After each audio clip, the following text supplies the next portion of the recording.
Hello student, welcome to our channel Apni Pathshala MP. आज के हमारी इस वीडियो का टॉपिक है कक्षा 4 एफएल अंकुराभ्यास पुस्तिका, विषय हिंदी, सप्ताह 5, दिवस 1, पुनरावृत्ति अभ्यास 5 है। इसमें पुनरावृत्ति क्रमांक 5 है।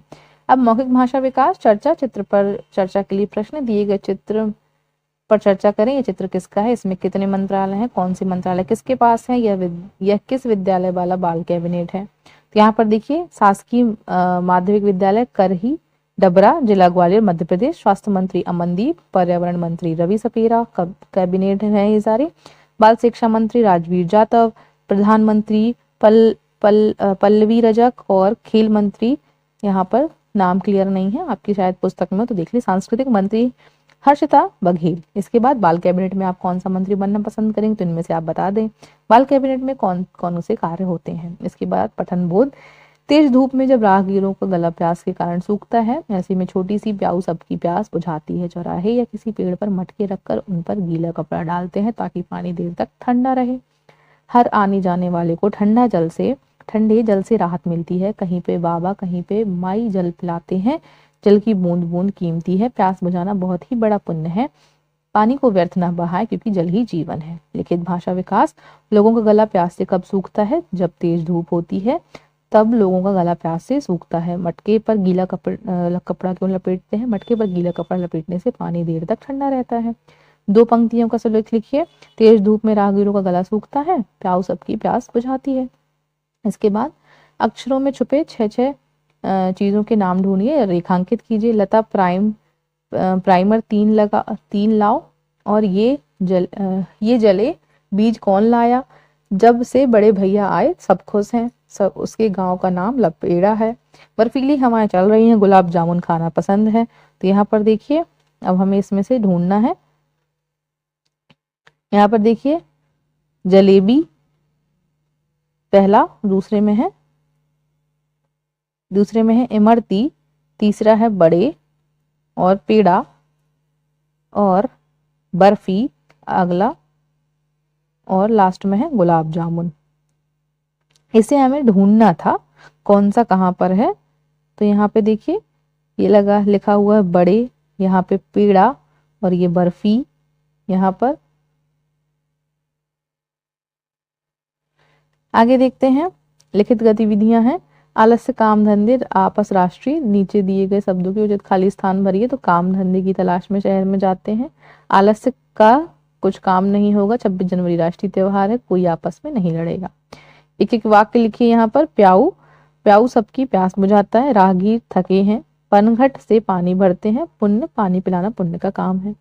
अब शब्दों की वर्तनी शुद्ध करना है। उद्योग, अधिकारी, प्याऊ, पुण्य, निश्चित, त्योहार, बच्चे और संस्कार। इसके बाद धारा प्रवाह, पठन एवं समझ। पिंकू अपनी दादी जी के साथ गली से जा रहा था। उसे एक पत्थर से ठोकर लग गई। वह गिरने ही वाला था कि दादी जी ने उसे पकड़ लिया। दादी जी ने पत्थर को रास्ते से हटा दिया। पिंकू ने कहा, दादी अम्मा अब क्या फायदा, हम तो रास्ते से निकल गए। दादी जी ने प्यार से समझाते हुए कहा, बेटा तुम तो गिरते गिरते बच गए, लेकिन कोई और गिर सकता था और चोट लग सकती थी। पिंकू सोचकर कहने लगा, जब भी रास्ते में कोई पत्थर देखूंगा हटा दूंगा। अब मौखिक प्रश्न, पत्थर कहाँ था, सड़क पर। पिंकू क्यों गिरने वाला था, पत्थर के टकराने से। दादी जी ने रास्ते से पत्थर क्यों हटाया, कोई और ना गिरे। इसके बाद स्वतंत्र लेखन है। पोस्ट कार्ड पर अपने मित्र के लिए 2 वाक्य और पते के स्थान पर उसका पता लिखिए। तो यहाँ अपने मित्र के लिए 2 वाक्य लिखिए। प्रिय मित्र सोहन, मैं यहाँ पर ठीक हूँ, आशा है तुम भी ठीक होगे, परीक्षा की तैयारी अच्छी चल रही है। अब इसका यहाँ पर देखिए, पाने वाले का पता, मतलब नाम उसका लिखेंगे सोहन, ग्राम निम्हा या फिर आपका जो भी स्कूल का नाम हो, इस प्रकार से पोस्ट लिखें, तहसील लिखें, जिला लिखें, इस प्रकार यहाँ पर पिन कोड भी लिखें अपनी जगह का। अब स्वतंत्र पठन है। बचपन जीवन का सबसे मजेदार समय होता है। बच्चों को खेल कूदने के सबसे अधिक अवसर बचपन में ही मिलते हैं। बच्चों के मन में कोई भेदभाव नहीं होता, बच्चे सबको प्रिय लगते हैं। कौन सबको प्रिय लगते हैं, बच्चों का मन कैसा होता है, साफ होता है। बचपन की 2 विशेषताएं, खेलने कूदने में मजा आता है, बचपन में मन में कोई भेदभाव नहीं होता। आगे देखते हैं, दिवस 2, चित्र पर चर्चा के लिए प्रश्न। यह कहाँ का चित्र है, इसमें आपको क्या क्या दिख रहा है, तो यह देखिए मेले का चित्र है। इसमें देखिए बैल भी है, गाय भी है, और यहाँ पर कुछ गुब्बारे बेचे जा रहे हैं। यहाँ पे अलग अलग प्रकार की दुकानें भी लगी। गुब्बारे वाला हक्का बक्का सा क्यों खड़ा दिख रहा है चित्र में? सब कुछ अस्त व्यस्त दिख रहा है, या किसकी वजह से होगा तो ये देखिए, ये गाय या बैल जो भी है इसकी वजह से। चित्र देखकर बताइए सबसे ज्यादा मदद की जरूरत किसे है? यदि आप वहां होते तो क्या करते और किस प्रकार मदद करते? इसके बाद पठन बोध देखिए, आपने अक्सर अम्मा की अनाज रखते समय मेरी सूखी पत्तियां डालते देखा होगा। ऐसा करने से अनाज में कीड़े नहीं लगते। इसी प्रकार संदूक में गर्म कपड़ों के बीच मेरी सूखी पत्तियां रख देने से गर्म कपड़ों में कीड़ा नहीं लगता। एक बात बताता हूँ कि जब मच्छर आपको परेशान करने लगे तो आप मेरी सूखी पत्तियां जला दे, मच्छर भाग जाएंगे। तो यह कौन है? यह है नीम। हमने देखा होगा हमारी मम्मी और या फिर हमारे घर में जो बड़े बुजुर्ग हैं, वो जब हमारे सामान को रखते हैं, खाने पीने के सामान को रखते हैं, जैसे अनाज हो गया, चावल, गेहूं, इस प्रकार की चीजें होती हैं, उसमें नीम, सूखी पत्तियों को नीम की रख देते हैं नीचे तरफ, जिससे उसमें कीड़े नहीं लगते। अब लिखित भाषा, उपयुक्त पठन बोधन किस पेड़ की पत्तियों की बात कर रहा है? तो नीम के पेड़ की पत्तियां। अनाज को कीड़ों से बचाने के लिए कौन सा घरेलू उपाय करते हैं? अनाज में नीम की पत्ती रखते हैं, धूप में सुखाते हैं। अब नीचे लिखे वाक्यों में पेड़ों के नाम ढूंढकर लिखिए। आज आम सभा होने जा रही है, तो यहाँ पर देखिए आम। राजेश नीमच गया, तो यहाँ पर नीम का पेड़ आ गया। मेरी बात सुनकर अंबर गदगद हो गया, तो बरगद। अरे पप्पी पल भर तो ठहर जाओ, तो पप्पी, तो यहाँ से पीपल हो जाएगा। जब से बड़े भैया आए सब खुश हैं, तो यहाँ पर हो जाएगा बड़े। आगे देखते हैं, निम्नलिखित विराम चिन्हों को दिए गए वाक्यों में उचित जगह पर प्रयोग कर उनके नाम लिखिए। तो ये है, इस प्रकार के आपको विराम चिन्ह दिए गए, उनको यूज करना है। तो पहला है, जून के बाद कौन सा महीना आता है? तो प्रश्नवाचक चिन्ह। प्रभा पढ़ रही है, फुल स्टॉप, पूर्ण विराम। विजय, आकाश और अनवर जा रहे हैं, यहाँ पर भी। अब स्वतंत्रता मेरा जन्मसिद्ध अधिकार है, श्री बालकृष्ण गंगाधर तिलक ने कहा। इस प्रकार से यहाँ पे उद्धरण आएगा, यहाँ पर विराम चिन्ह आएगा, विजय, आकाश और अनवर। इसके बाद मत और नहीं शब्द का प्रयोग दिए गए उचित स्थान पर करिए। झूठ मत बोलो, हमें दूसरों की वस्तुएं बिना पूछे नहीं उठानी चाहिए। धारा प्रवाह पठन, इसको आप पढ़िए। इसके बाद इन प्रश्नों के उत्तर भी देखना है। अब लिखित प्रश्न, मनुष्य एक स्थान से दूसरे स्थान पर क्यों जाता है? मनुष्य एक स्थान से दूसरे स्थान खोज करने जाता था। स्वतंत्र अभ्यास, आज का समाचार। 74वां गणतंत्र पर्व आज देश में उत्साहपूर्ण मनाया जा रहा है। दिल्ली में मुख्य समारोह में महामहिम राष्ट्रपति द्रौपदी मुर्मू के द्वारा राष्ट्रध्वज फहराया गया। हमारे देश में वर्तमान राष्ट्रपति का नाम महामहिम द्रौपदी मुर्मू। देश में कौन सा पर्व मनाया गया? 74वां गणतंत्र पर्व। गणतंत्र पर्व पर राष्ट्रपति ने क्या किया? राष्ट्रपति के द्वारा राष्ट्रध्वज फहराया गया। इसके बाद शिक्षक द्वारा बोले गए वाक्य, हमें बड़ों का आदर करना चाहिए, हम सभी मेला घूमने जाएंगे। पुनरावृत्ति, इसके बाद दिवस तीसरा देखिए। चित्र पर चर्चा के लिए प्रश्न, चित्र में आपको कौन कौन दिखाई दे रहा है? चित्र में किस ऋतु को दिखाया जा रहा है?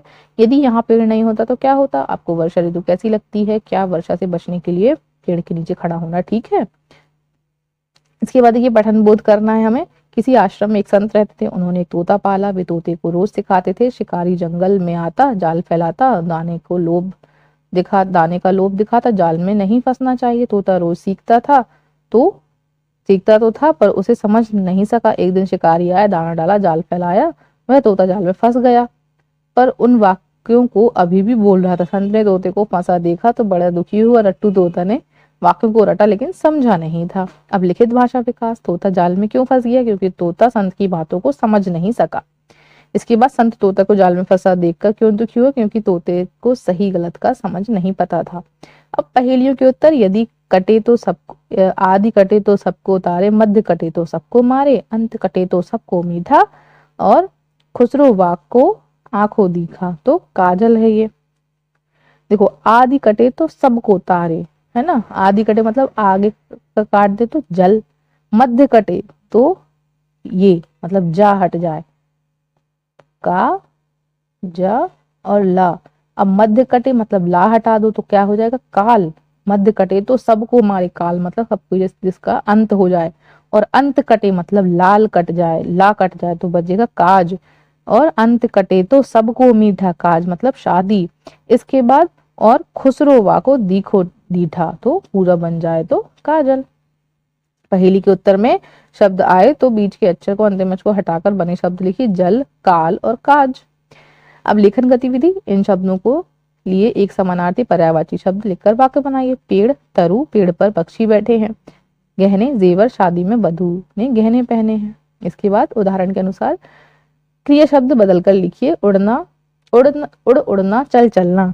तो उछल उछलना, सो रोना, सो सोना, पकड़ पकड़ना, पढ़ पढ़ना, खेल खेलना, लिख लिखना। इसके बाद नीचे दिए गए क्रिया शब्दों में किन्हीं दो क्रिया शब्दों का प्रयोग करते हुए वाक्य बनाकर लिखिए। मुझे क्रिकेट खेलना पसंद है, कक्षा में हंसना मना है।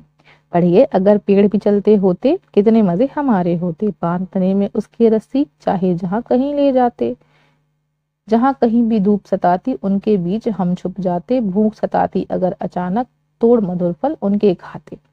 कविता को पढ़कर दोहराइए। कविता में अपनी पसंद की एक पंक्ति छाट कर लिखी। तो जहां कहीं धूप सताती उनके बीच हम छुप जाते, अगर पेड़ चलते होते तो क्यों मजे क्यों होते, क्योंकि हम उनके तने में रस्सी बांधकर कहीं भी चले जाते।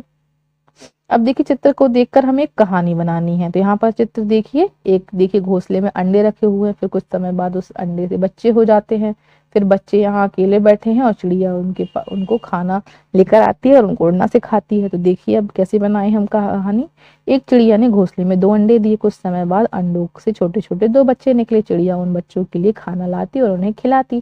धीरे धीरे बच्चे बड़े होने लगते। अब दोनों बच्चे एक साथ रहते हैं और साथ ही खेलते हैं। कुछ समय बाद बच्चे बड़े हुए और उड़ना भी सीख गए। आगे बढ़ते हैं दिवस 4 की ओर। पठन बोध। मोर भारत का पक्षी, राष्ट्रीय पक्षी है। यह अत्यंत सुंदर पक्षी है। ज्यादातर यह जंगलों में ही पाया जाता है। इसके पंख काफी लंबे, सुंदर और रंगीन होते हैं। इसके सिर पर मुकुट जैसी खूबसूरत कलगी होती है और लंबी गर्दन पर सुंदर नीला मखमल रंग होता है। बादल घिराने पर मोर बहुत मधुर आवाज करने के साथ साथ नाचता है। मोर कीड़े मकोड़े और सांपों को खाता है। मोर की आयु 25 से 35 वर्ष तक होती है। तो पहला प्रश्न है, मोर इन अंगों की क्या विशेषता है। तो पंख, मोर के पंख लंबे, सुंदर और रंगीन होते हैं। सिर पर मुकुट जैसी सुंदर कलगी लगी होती है। गर्दन पर सुंदर नीला मखमली रंग होता है। अब प्रश्न दूसरा, मोर हमारे लिए क्यों उपयोगी है। मोर कीड़े मकोड़े और सांप को खाता है, इसलिए हमारे लिए उपयोगी है। मोर का चित्र बनाइए और उसमें रंग भरिए। इस प्रकार से कुछ चित्र बनाइए और मोर आपको क्यों अच्छा लगता है उसके 2 वाक्य लिखिए। तो पहला, मोर बहुत सुंदर पक्षी है। मुझे मोर के पंख बहुत सुंदर लगते हैं। बारिश होने पर जब मोर नाचता है तो बहुत अच्छा लगता है। अब धारा प्रवाह पठन, इसको आप पढ़ेंगे। इसके साथ प्रश्नों के उत्तर भी आप यहाँ पर देंगे। अब लिखित प्रश्न को पढ़ लेते हैं। राजेंद्र ने खेती में सुधार के लिए क्या करने का निश्चित किया। राजेंद्र ने कुछ नए तरीके से खेती करने की सोची। स्वतंत्र पठन, इसको पढ़ेंगे आप। इसके बाद लिखित प्रश्न, मिट्टी के तेल से क्या जलती थी। मिट्टी के तेल से लालटेन जलती थी। शिक्षक द्वारा बोले गए वाक्य, मोर, बाघ, लालटेन, औषधि, चिड़िया, तितली, किसान और राजेंद्र। आगे देखते हैं दिवस 5, चित्र पर चर्चा के लिए प्रश्न। क्या आपने घोड़ा देखा है, वह कहाँ कैसा होता है। क्या आपने किसी प्रसिद्ध घोड़े की कहानी सुनी है, यदि हाँ तो कहानी सुनाओ। राजा महाराजा किस तरह की सवारी करते थे, यदि आप घोड़ा दौड़ा पाते तो आप कहाँ कहाँ जाते। इसके बाद पठन बोध देखिए। चिंपांजी मनुष्य के निकटतम जीवित रिश्तेदारों में से एक है जो अफ्रीका के घने जंगलों में पाया जाता है। इसकी आकृति मनुष्य से मिलती है। इसकी 4 टांगे होती है। यह अपनी पिछली 2 टांगों का प्रयोग चलने के लिए तथा 2 आगे की टांगों का प्रयोग भुजाओं के रूप में करते थे। इनके दांत मनुष्य के दांतों के से थोड़ी बड़े होते हैं। वह अपनी आंखों से चारों तरफ देख सकते हैं। इनके कान लंबे तथा रंग काला होता है। इनके चेहरे के चारों ओर भाग सफेद होता है। इनकी पूंछ नहीं होती। खड़े होने पर इनकी लंबाई 5 या 5.5 फीट होती है। औसतन आयु लगभग 30 से 40 वर्ष होती है। चिंपांजी अपने चारों टांगों का प्रयोग किस प्रकार करता है। तो पिछली 2 टांगों का प्रयोग चलने और आगे की 2 टांगों का प्रयोग भुजाओं के रूप में करता है। चिंपांजी और मनुष्यों में क्या समानता है। तो चिंपांजी मनुष्यों के निकटतम जीवित रिश्तेदारों में से है। इनकी आकृति मनुष्यों से मिलती जुलती है। दिए गए वाक्य में छुपे जानवरों के नाम खोजिए। तो मुकेश एक प्रसिद्ध गायक है। चूहे ने कहा, मौसी म्याऊ, टकटकी लगातार हमें देख रही थी। मैं किसी का दबैल नहीं हूँ। राजा ने कहा, सब करीब आ जाओ। माँ ने कहा, कूची ताला कहाँ है। तो सबसे पहले यहाँ पर देखिए गाय है। इसके बाद चूहा और नीचे है बैल। इसके बाद यहाँ पर है करीब, तो इसको बोल दीजिए आप यहाँ से बकरी। इसके बाद चीता। चीता कहाँ लिखा है, कूची ताला, यहाँ पर चीता। आगे देखिए, अपने प्रिय पशु के बारे में 5 वाक्य लिखे। तो मेरा प्रिय पशु कौन है, गाय। गाय को हम गौ माता कहते हैं। इसके बाद गाय हमें दूध देती है। गाय के 4 पैर, लंबी पूंछ होती है। गाय के कई रंग होते हैं। धारा प्रवाह पठन, आप इसको पढ़ें। श्रवण कुमार की यात्रा है। श्रवण कुमार कहाँ से लौट रहा था? तो तीर्थ से। अयोध्या के पास कौन सी नदी है? तो अयोध्या के पास सरयू नदी बहती है। बिजली से चलने वाले कोई 5 उपकरणों के नाम? पंखा, टीवी, फ्रिज, कूलर और प्रेस। स्वतंत्र पठन, एक बार की बात है, रामपुर गांव में कक्षा 3 पढ़ने वाले बालक मोहन खेलते खेलते घर दूर चला गया। वहां पर मोहन ने देखा कि वह बिल्कुल अकेला है और आसपास बहुत से पेड़ पौधे लगे हैं। कुछ तितलियां फूलों पर बैठी है, छोटी छोटी चिड़ियां पेड़ों पर गा रही हैं। उसे देखकर बहुत अच्छा लग रहा था। एक छोटी सी गिलहरी मोहन के पास आई और उसके पैरों के पास बैठ गई। मोहन ने धीरे से उस पर हाथ फेरा। गिलहरी और मोहन आनंदित थे। तितली कहाँ बैठी थी? तितलियां फूलों पर बैठी थी। इसके बाद दिवस 6 आते हैं। चित्र पर चर्चा। यहाँ पर देखिए कुछ वीर सैनिक का चित्र बना हुआ है। चित्र में कौन दिखाई दे रहा है? तो सैनिक ये क्या कर रहे हैं? ये देश की रक्षा कर रहे हैं। सैनिक बनने के लिए क्या करना, क्या क्या होना चाहिए? सैनिक हमारे देश की रक्षा कैसे करते हैं? आप बड़े होकर सेना में भर्ती क्यों होना चाहेंगे और क्यों? इसके बाद देखते हैं, एक पठन बोध पढ़िए। कंचनपुर नगर के राजा का नाम धनंजय था। उसने अपने महल के पास एक सुंदर सरोवर बनाया। सरोवर में सोने के पंखों वाली सुंदर हंस पाले गए। ये हंस महीने में एक बार सोने के पंख छोड़ते थे। मीठी आवाज में गीत सुनाकर राजा को खुश करते थे। कुछ समय बाद सोने के शरीर वाला पंख बहुत सुंदर पक्षी वहां आया। हंसों ने चिढ़कर उसे जाने के लिए कहा। इस बात पर उनके बीच झगड़ा होने लगा। उनकी लड़ाई का कारण जानकर राजा बहुत दुखी हुए। तभी एक बूढ़े हंस ने सरोवर के सभी पक्षियों को समझाया कि संसार के सभी प्राणियों को अपनी जगह समझना चाहिए। जो हमारी भलाई करे उसे कभी भी दुख नहीं देना चाहिए। राजा तुम्हारी लड़ाई से दुखी है। झगड़ा छोड़कर हम सब लोगों को मिलकर रहना चाहिए। बूढ़े हंस की बात मानकर सभी मिलकर रहने लगे। यह देखकर राजा खुश हो गया। अब सरोवर में रहने वाले हंसों और बाहर से पक्षियों में झगड़ा किस कारण हो रहा था? तो सरोवर के हंस अपनी जगह पर किसी दूसरे पक्षी को नहीं रहने देना चाह रहे थे। आगे देखिए दूसरा, बूढ़े हंस ने क्या कहकर हंसों की पक्षियों को समझाया? तो बूढ़े हंस ने कहा, संसार के सभी प्राणियों को अपने जैसा समझना चाहिए और मिलजुल कर रहना चाहिए। पहेलियों के उत्तर खोजकर लिखिए। 3 अक्षर का मेरा नाम, उल्टा सीधा एक समान। जल है मेरा जन्म स्थान तो जलज। जलज मतलब होता है कमल। इसके बाद 3 अक्षर का मेरा नाम, उल्टा सीधा एक समान। जल यात्रा मेरा काम, तो ये हो गया जहाज। आगे देखिए, 2.5 अक्षर का मेरा नाम, उल्टा सीधा एक समान। रोशनी देना मेरा काम, हो गया बल्ब। 3 अक्षर का मेरा नाम, उल्टा सीधा एक समान। पूड़ी तलने में आता काम, तो ये हो गया कनक।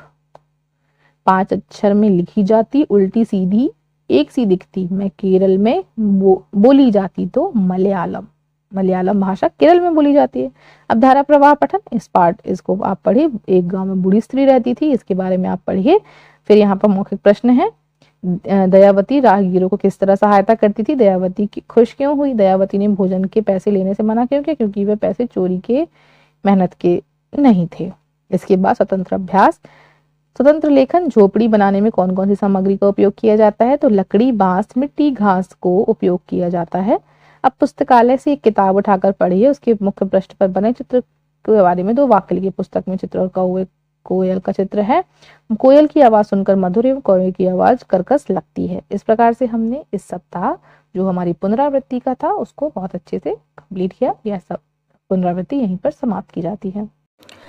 सो आई होप आपको ये वीडियो समझ आ गया होगा। इस प्रकार की वीडियो को देखने के लिए हमारे वीडियो को लाइक करें एंड शेयर करें, चैनल को सब्सक्राइब करें। Thank you everyone.